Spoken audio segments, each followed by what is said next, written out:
Bonjour et bienvenue à cette vidéo du vendredi. Je voudrais vous inviter aujourd'hui à parler à votre montagne. Qu'est-ce que je veux dire par là? Il y a un verset dans la Bible, on le trouve dans l'évangile de Marc, chapitre 11, verset 23, où il est dit que si quelqu'un dit à cette montagne, ôte-toi de là et jette-toi dans la mer, et qu'il ne doute pas dans son cœur, mais croit que ce qu'il dit arrivera, cela lui sera accordé. Une montagne, ça peut être toute barrière qui s'élève contre la volonté de Dieu, contre le plan de Dieu. Une montagne, ça peut être tout ce qui nous ralentit, tout ce qui nous empêche de progresser dans le royaume de Dieu. Alors que faire devant de telles montagnes? Tout récemment, j'ai lu une méditation d'un pasteur américain, Keith Butler, qui m'a fait réfléchir, qui m'a interpellé, et j'aimerais te la partager. Il dit ceci: trop de croyants passent le plus gros de leur temps de prière à parler à Dieu de leur montagne. Ils la lui décrivent avec moult détails. Ils informent Dieu des dimensions exactes de l'obstacle. Et ils pleurent et ils gémissent sur cette montagne qui bloque et rend leur vie impossible. C'est vrai. Quand on écoute ce verset, on se reconnaît dedans. Combien de fois dans la prière, quand on vient à Dieu, on passe notre temps à juste lui décrire notre montagne, lui décrire notre frustration, lui décrire notre problème, lui décrire ce qui entrave notre marche avec Dieu.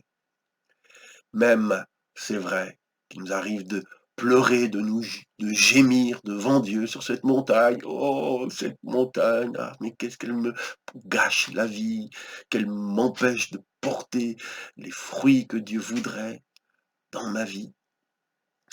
Et Keith Butler continue en disant que certains même utilisent cette montagne comme une excuse pour ne rien faire dans leur vie chrétienne. Oh Seigneur, tu vois, s'il n'y avait pas cette montagne, s'il n'y avait pas ceci, cela, tu vois, tu comprends, regarde, examine Seigneur, au cas t'es pas bien vu, je t'explique. Et tout ça, bien, fait que je ne peux pas faire ta volonté, je ne peux pas faire ce que ta parole me demande parce que cet obstacle me bloque.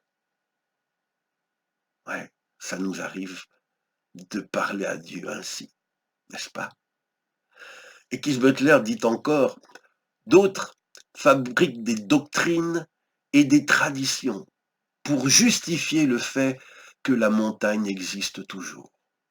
Voilà, elle est là, elle fait partie de notre paysage, et puis on va justifier qu'elle est la bienvenue pour toutes sortes de raisons. On va se donner des raisons pour admettre et faire avec cette montagne.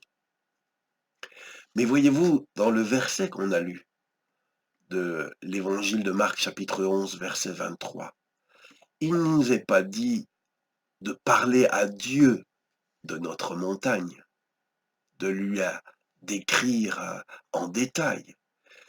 Jésus a dit: ne parlez pas à Dieu de la montagne, mais parlez à la montagne.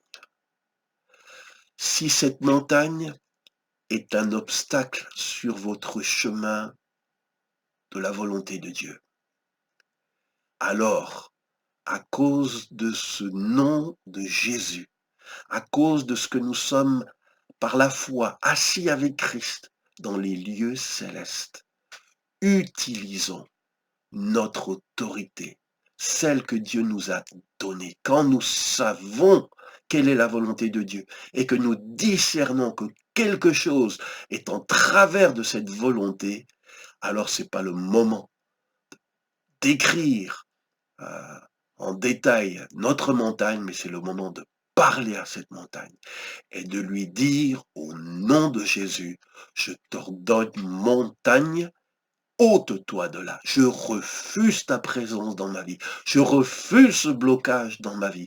Je refuse que le diable, par telle ou telle circonstance, puisse amoindrir ce que Dieu m'appelle à vivre. Car Jésus est venu pour que j'aie la vie et la vie en abondance. Abondance au niveau quantitatif, abondance au niveau qualitatif. Alors, le message que je voudrais vous adresser au travers de cette vidéo aujourd'hui, c'est je prie pour moi d'abord, mais aussi pour vous, pour une sainte révolte, là où c'est nécessaire. Pour que Dieu nous secoue, pour que Dieu nous fasse prendre conscience qu'il est des montagnes qu'il nous faut, auxquelles il nous faut parler, auxquelles il nous faut prendre, sur lesquelles il nous faut prendre autorité pour leur ordonner de sortir de notre chemin, pour que le chemin de Jésus dans notre vie soit aplani de tout obstacle et que nous puissions aller de l'avant et progresser comme Dieu le souhaite. Seigneur, je veux te remercier pour cette parole où tu nous dis que quand c'est le moment, quand c'est juste de le faire, il nous appartient non pas de décrire notre montagne, mais de nous adresser à cette montagne. Alors je te prie, donne-nous le discernement quand il faut le faire. Donne-nous de nous rappeler de ce message quand il s'agit de le mettre en pratique.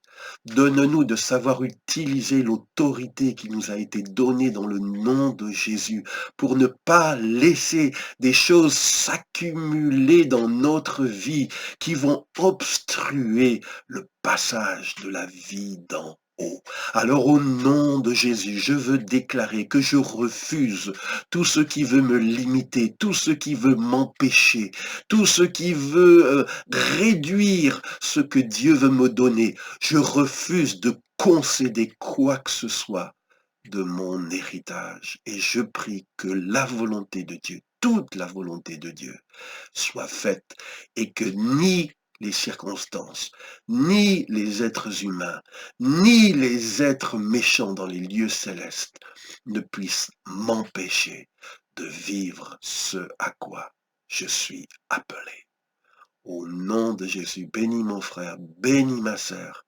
Donne-leur, Seigneur, une révélation, Seigneur, de la pertinence de cette parole, afin qu'ils puissent l'exercer et voir les montagnes se déplacer et se jeter dans la mer, comme tu as dit, que cela se ferait si nous prions avec foi. Amen. Chaque vendredi, je suis là avec une nouvelle parole. Si ces paroles vous enrichissent, pensez à les partager, à les commenter, mais aussi pensez surtout à vous connecter chaque vendredi pour venir les écouter. Et si vous n'êtes pas encore abonné à cette page Facebook ou à ma chaîne YouTube, pensez à le faire. Il suffit de cliquer sur s'abonner. Que Dieu vous bénisse et je vous dis à vendredi prochain.